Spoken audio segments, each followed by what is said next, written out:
Hello, everyone, and welcome back to the show. And in today's installment of the show, we have 7 life lessons that chess has taught me. Wow. Okay, let's get into it. First one, make it enjoyable. Make sure you enjoy your chess, because if you don't enjoy it, you're not going to play it. Essentially, you're not going to play chess if you don't enjoy it. And so just make it enjoyable so you show up. And as I say here, showing up is 90% of improving. Just make sure you stay consistent. The way you stay consistent is by making it enjoyable. I've put the tortoise down here. If you know about the tortoise and the hare, it's all about steady, slow and steady wins the race. Is the saying. Yeah, and the way to make things enjoyable, if the can't talk, if it gets boring, switch it up. You know, if you don't enjoy playing the Roy Lopez, stop playing the Roy Lopez. Play the King's Gambit. Play the King's Gambit if they play e5, because you're going to enjoy it. Or at least I do. So that's why I play it. Makes sense. Stop playing stuff that you don't enjoy. And that doesn't mean, if you don't like playing black, stop playing black, because that's not how that works, unfortunately. Yeah, but the way you can apply this to life, your gym routine, for example, if you don't like weightlifting, go run, go do some body weight exercises, go do some I don't know, some other stuff, some swimming, go swim or something like that. Say you've got a maths exam coming up, exam prep, and you're getting bored of calculating integrals. Well, go do some trigonometry. Go get your little sheet out and memorize all the trigonometry things. Diet as well. If you're bored of chicken and rice, maybe try chicken and pasta, chicken and potato. You know what I mean? Mix it up. You know, maybe add a little bit of seasoning. I know I'm white, but you can add a little bit of seasoning to some food. Mix it up, makes it enjoyable. There you go. And finally, play with friends. I made the most chess progress, when I'm playing with friends. Right now, in fact, I play online with a lot of my friends. But when I was younger, the most progress I made was when I went to an actual physical chess club. I got a chess coach, and he made it very fun and interactive. Yeah, just playing with other people, discussing the game with people, it made it more enjoyable. And if you're watching this, I've made a free community you can check out in the top link in the description.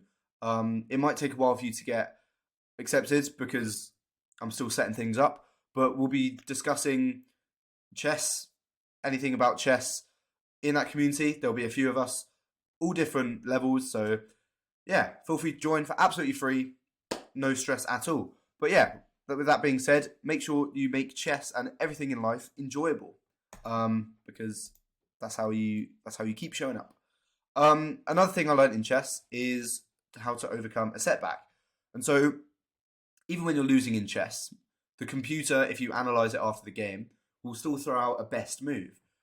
This means, even if you're a piece down, you can still sit there and calculate, right, what is the best thing for me to do in this situation?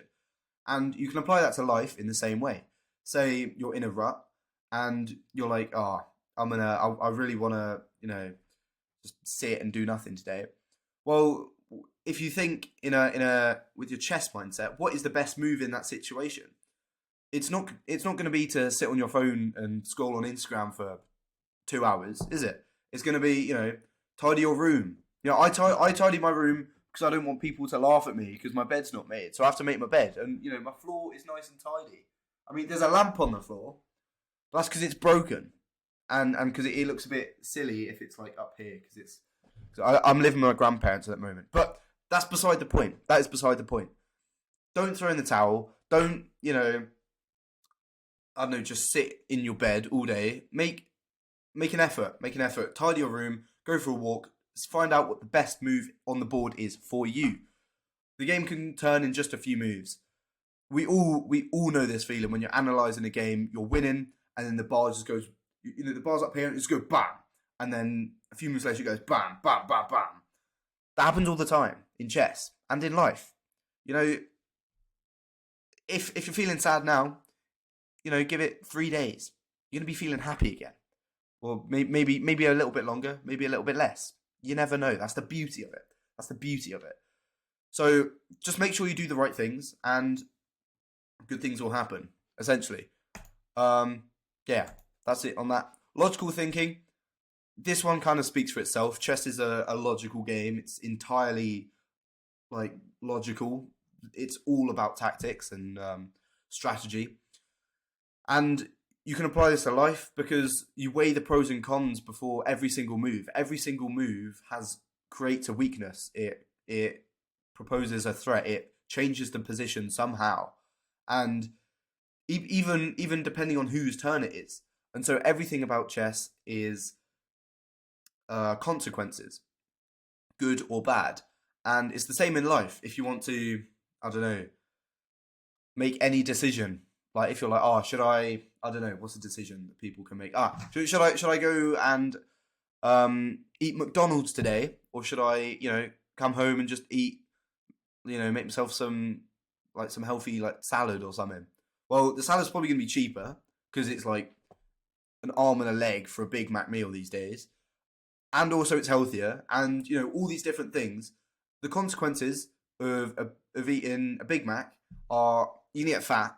You're not even gonna really like it. You're just gonna tell yourself you like it because you've been eating McDonald's forever, and it's like it'll do. You know what I mean? It like a Big Mac will do, but it won't. It won't satiate you. Yeah, and make sure each decision has a purpose. So make sure you're not just in chess. You want each move to work for you. You don't want to be pushing random pawns, random pieces up the board aimlessly. And so make sure everything you do has a purpose. That's the same in life. You don't want to, again, just be sat in bed, purposeless, doing absolutely like piss all. No, sorry, hiccup. Yeah, there you go. There's that. There's logical thinking. Again, you need to see things from different perspectives. In chess, if you're just focused on yourself, you're gonna lose. You're gonna do a lot of losing. If you're only thinking on your plans, you need to think about your opponent. Put yourself in your opponent's shoes and be like, what does my opponent want to do? What does he want to do? How can I, use his plans in my plans, or work around things? It's the same in life. You can't just do stuff that you want to do. There are other people in your life. Maybe your parents want you to do something. Maybe, I don't know, maybe you're the leader of a team or something, and you've got to consider everyone's opinion. That's the same in chess. You've got to consider everyone's opinion.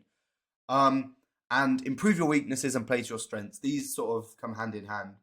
You want to, in chess, a gambit, an opening I play is the Smith-Morra gambit. And in that opening, a very, very key strategic weakness is the d4 square for white. And so you want to improve your weaknesses and make sure that your opponent can't come in on that weakness. But you also want to play to your strengths. So in the Smith-Morra gambit, the weakness, again, is the d4 square, but also the fact that you don't have, that you're a pawn down.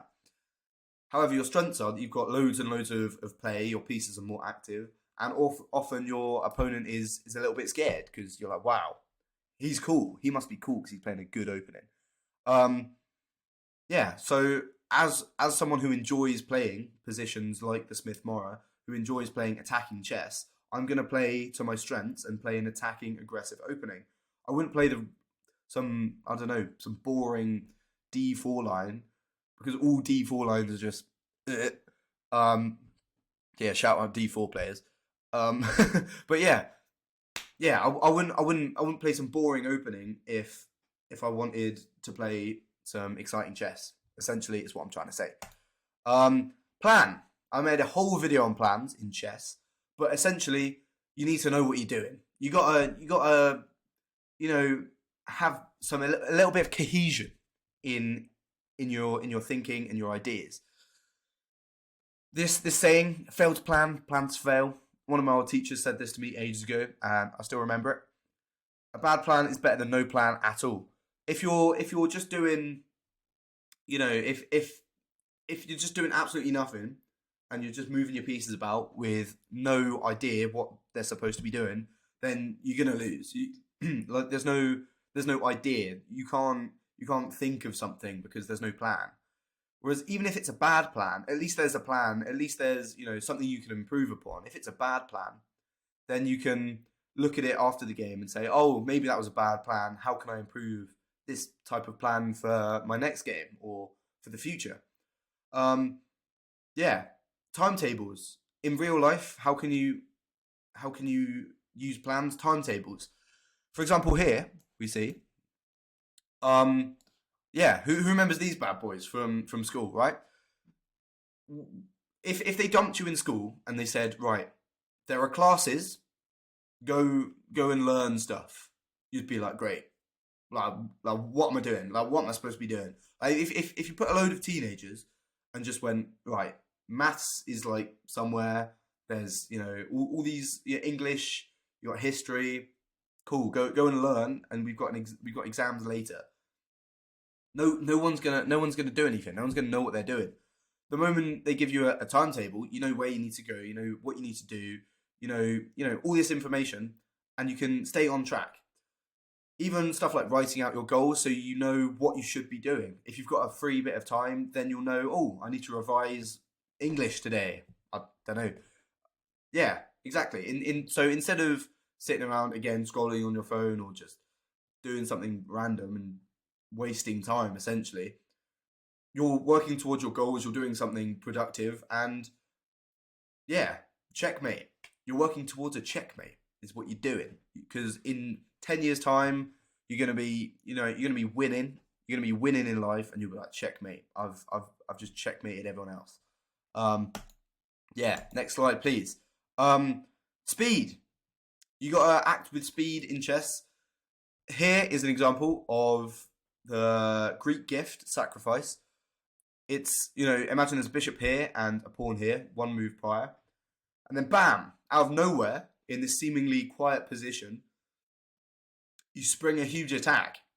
And this happens because, your pieces are in the right place, and then bam, you just everything falls into place. Games can be decided in a few moves, and such is the same with anything in life as well. Like I said before, things can change very, very quickly in just a few moves, and you need to make sure that you're the one with the initiative when things do change. You need the attacker's advantage. There's actually a very good book with this title, The Attacker's Advantage, and it basically says, if you're the one who wakes up and just decides to attack the day, decides to act now instead of putting things off, then you're going to have the advantage. And like I said in the Mora Gambit, there's a very good book on it called Mayhem in the Mora. The first chapter, the whole introductory chapter, essentially is basically saying, even if you don't know everything about the opening, even if you don't memorize every single thing, you don't need to, because simply playing the opening, you know more than your opponent does, and your opponent is automatically going to be on the defensive. They're going to be like, oh no, my opponent is playing this really aggressive opening. He obviously knows it really well. And often people don't even accept the gambit because they simply just think, my opponent is going to absolutely steamroll me and embarrass me.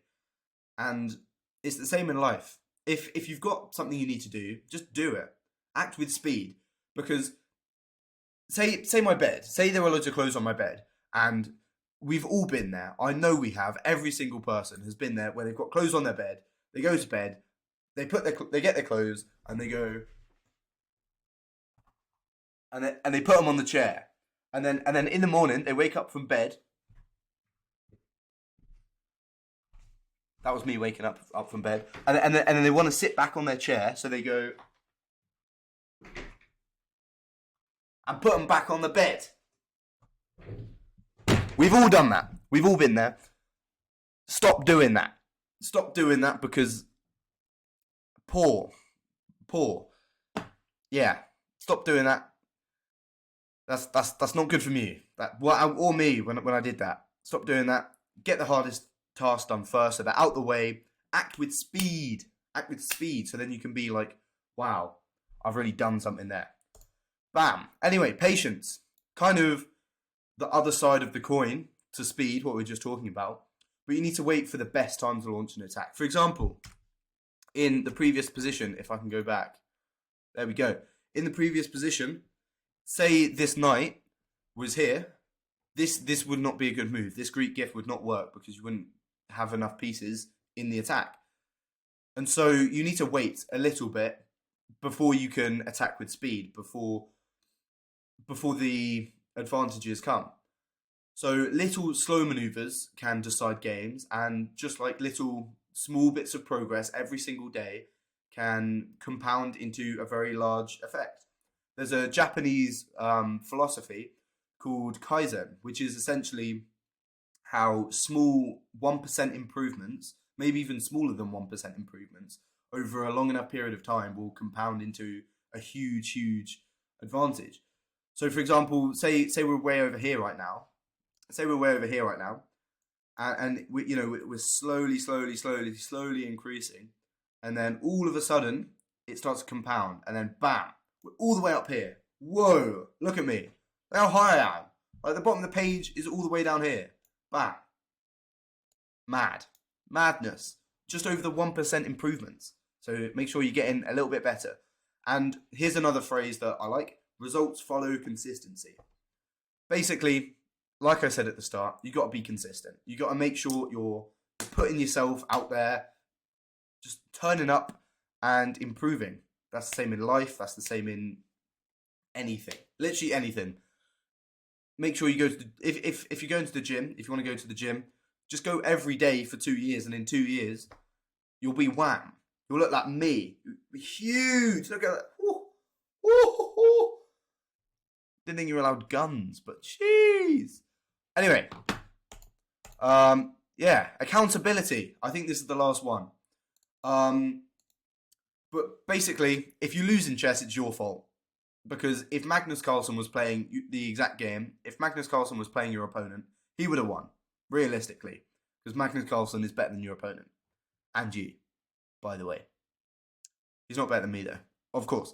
But basically, if you lose, it's your fault. And so you need to analyse the game and see how you can improve, how you can be a better chess player. But that's not just chess. If, I don't know, Lionel Messi was in your shoes at the football pitch, he'd do better than you. If whoever, just analyse what you did wrong, no matter what it is, and see how you can improve. Whenever you lose, whenever you make a mistake, see how you can improve. It's accountability. You can only get better by slow, steady progress. So just make sure, like it's one thing it's 90% of the way to just show up every time, but you need to show up and then be a little bit better every single time. And the way you do that is through accountability. If you feel sad, in fact, if you feel happy, that's because you've done something that makes you feel happy.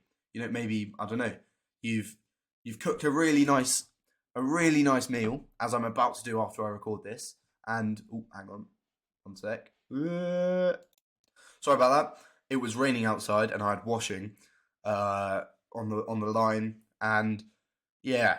So yeah, I've taken my jumper off because it got absolutely soaked. Anyway, where was I? If you're happy, that's because you've done something to make you feel happy.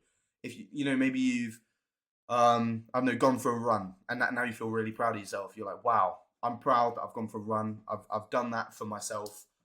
Now I'm feeling healthy. I'm on a health kick. That's me.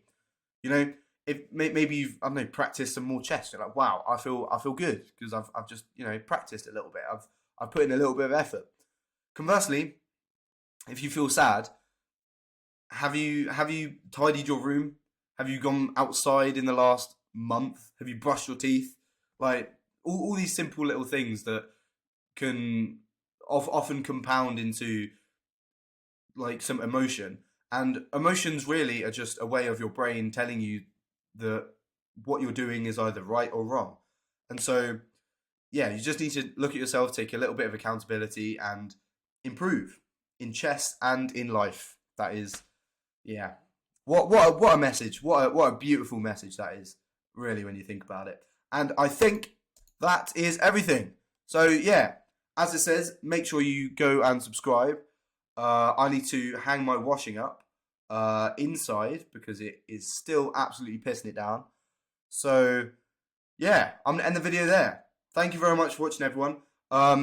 Yeah, make sure to check out my free community. Make sure to join. Top link in the description. There you go. Hope to see you there.